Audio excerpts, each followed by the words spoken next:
Hello and welcome to another episode of Google Sheets Learning Series with Syed. In this episode, we will take a quick look at few more editing options inside Google Spreadsheets. This episode will cover some of the keyboard shortcuts, and in this episode, we will also cover how to enter series of numbers, dates, days, months, and some custom lists. So let's begin. In case if you desire to follow along with me, make sure you click on the link in the video description that will allow you to make a copy of this workbook and you can follow along with me in that working copy. Let us begin. From our previous video, we know how to insert columns and rows. So I am going to insert a column toward the left of the column A. To do that, I will click on column A, and in the label area, I will right click and select insert one on left.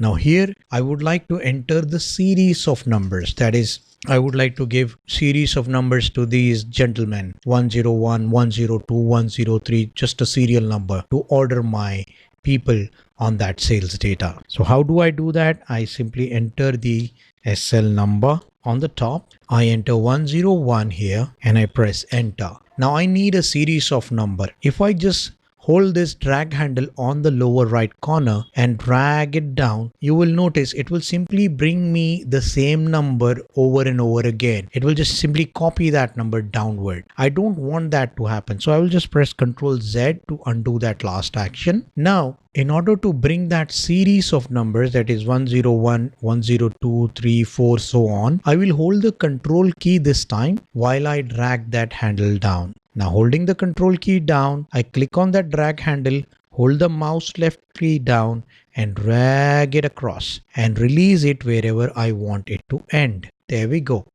That is how I enter the series of numbers inside Google Spreadsheets.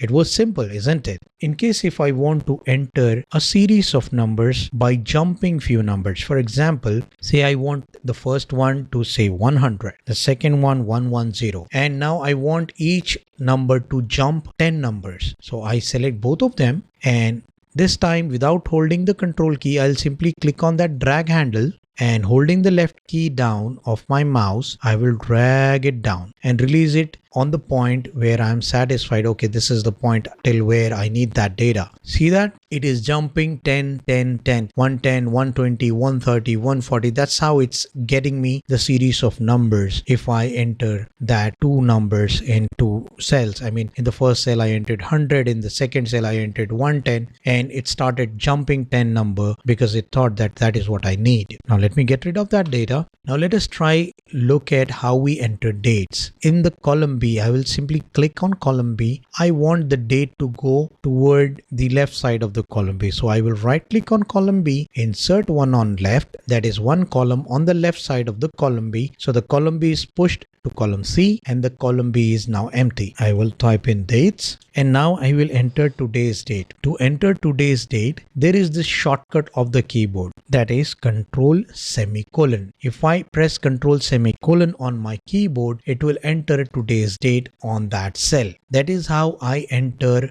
today's date. The date is set according to the time zone on which your sheet is set. If your sheet is set to certain time zone and you are looking at a different time zone on your machine, the date will be fetched according to the sheet setting and not according to your computer setting. Remember that part and you'll be good. Now, if I just drag this down, holding the drag handle, hold my left mouse key down and drag it across and release it on the last cell wherever I'm satisfied. And you can see it brought me the series of dates on that column. So that is how I enter dates. Now if I want to enter days, I need the name of the day of that date. It's pretty simple. I can simply select this column and I can format the date to show the name of the day along with that. But I don't want that, at least not for this demonstration. So I will simply click on that column B, and this time I will right click on that column B label and say insert one on right.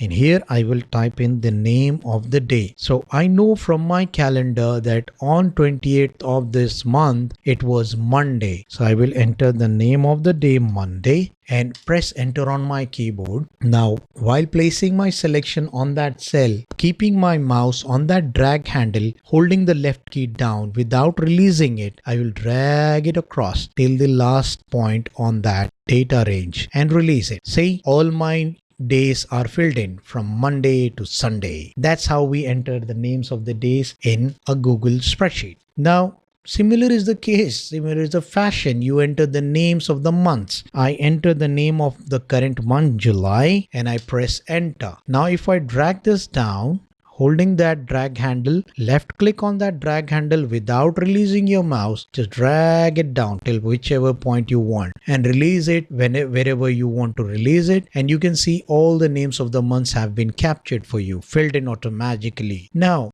I don't want that full name to appear. I want just the abbreviation of the month name. So just enter the abbreviation in the first cell, press enter and drag that down again. Either drag that down or double click on that drag handle. It will fill the data till this point because there is data on the left column till that point. So if I just double click on the drag handle, it will enter the abbreviations of all the month name subsequently in that column. So this is how we enter the series of numbers, dates or days and months inside Google spreadsheet. Hope you found it helpful. In the next episode, we will look at how we can find and replace data inside Google spreadsheet. So stay tuned, and if you haven't already, click on that little subscribe button and that tiny bell icon to receive updates from my channel. Thank you so much for investing your time. Stay happy, stay lovely. Until next time.